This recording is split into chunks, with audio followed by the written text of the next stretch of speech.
کہ اگر نبی 8 رکعت پڑھتے تھے تو آپ کو یہ بھی تو دیکھنا ہے نا کہ نبی 8 رکعت کب پڑھتے تھے. یہ بھی تو دیکھیے, فوراً عشاء کی نماز کے بعد نبی نہیں پڑھتے تھے, بلکہ آدھی رات میں تہجد کے لیے اٹھتے تھے اور وتر پڑھتے تھے, اور وتر کے ساتھ ساتھ نماز کی 8 رکعت. بعد میں یہ کہا کہ وہ تہجد کی نماز ہے, اور بعد میں یہ کہا کہ وہ تراویح ہے. تو اس پر ہمارا کوئی وہ نہیں ہے, ہو سکتا ہے کہ وہ 8 رکعت تراویح ہو. تو میں یہ کہتا ہوں جو 8 رکعت پڑھتے ہیں, میں ان سے یہ کہتا ہوں کہ اگر آپ کو 8 رکعت ہی پڑھنی ہے تو آپ آدھی رات میں اٹھ کے پڑھیں. نماز کے بعد آپ فوراً پڑھ رہے ہیں تو اس کی نظر سے آدھی بات آپ نبی سے لے رہے ہیں اور آدھی بات پھر اپنے مرضی سے کر رہے ہیں.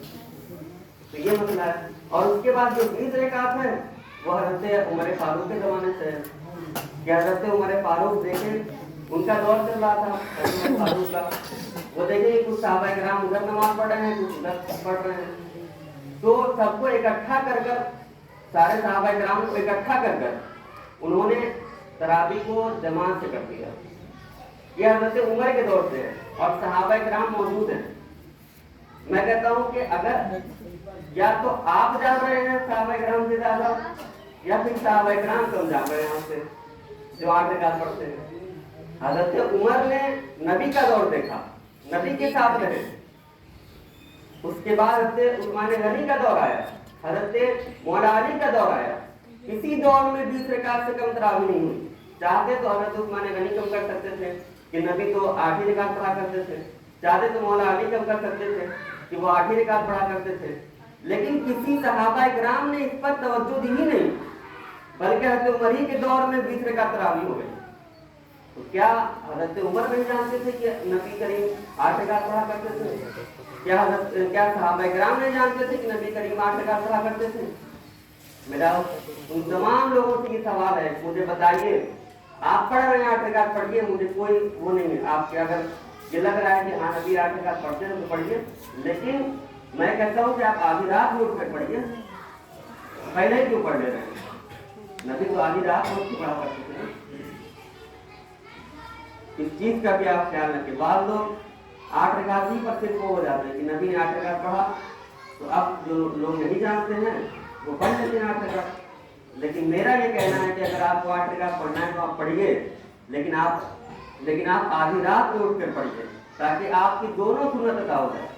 نبی 8 رکعت پڑھتے تھے وہ بھی سنت ادا ہو جائے, اور آدھی رات میں اٹھ کے پڑھا کرتے تھے وتر کے ساتھ, وہ بھی سنت آپ کی ادا ہو جائے. اور ہمارا یہ اجماع ہے, اہل سنت و جماعت کا یہ اجماع ہے کہ حضرت عمر کے دور میں آپ 20 رکعت تراویح ہو گئی. تو ہمارا بھی اس پر اتفاق ہے کہ ہم حضرت عمر کو ماننے والے ہیں.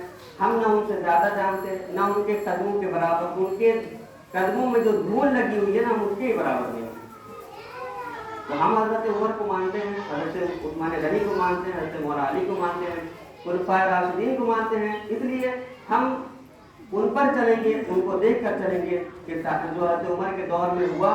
الحمدللہ اہل سنت و جماعت کو اس پر اتفاق ہے, اور اہل سنت و جماعت ایک ایسا مذہب ہے جو کسی کی مخالفت نہیں کرتا, جو کسی کے خلاف نہیں کرتا. یہ ادھورا کام نہیں کرتا ہے, ادھورا کام یہ نہیں کرتا ہے.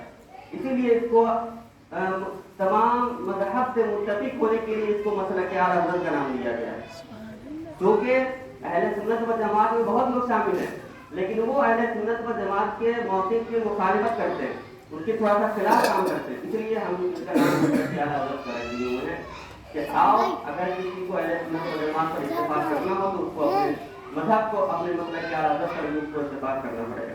اور جو مسلک اعلی حضرت کا موقف ہے وہی اہل سنت و جماعت کا موقف ہے. تو عزیزان گرامی, کہنے کا مطلب یہ تھا کہ آپ 20 رکعت ہی پڑھیں, چونکہ حضرت عمر کے دور سے کھائیے, اور الحمدللہ ہم پر اتفاق رکھتے ہیں. اور جنہیں 8 رکعت پڑھنی ہے وہ آدھی رات میں اٹھ کر نبی کی دونوں سنتوں کو ادا کر لیں, اور ساتھ میں وتر بھی پڑھیں. انشاءاللہ میں امید کرتا ہوں کہ یہ سارے مسائل آپ کو یاد رہیں گے, اور اللہ تعالیٰ کہنے سننے سے زیادہ عمل کی توفیق عطا فرمائے.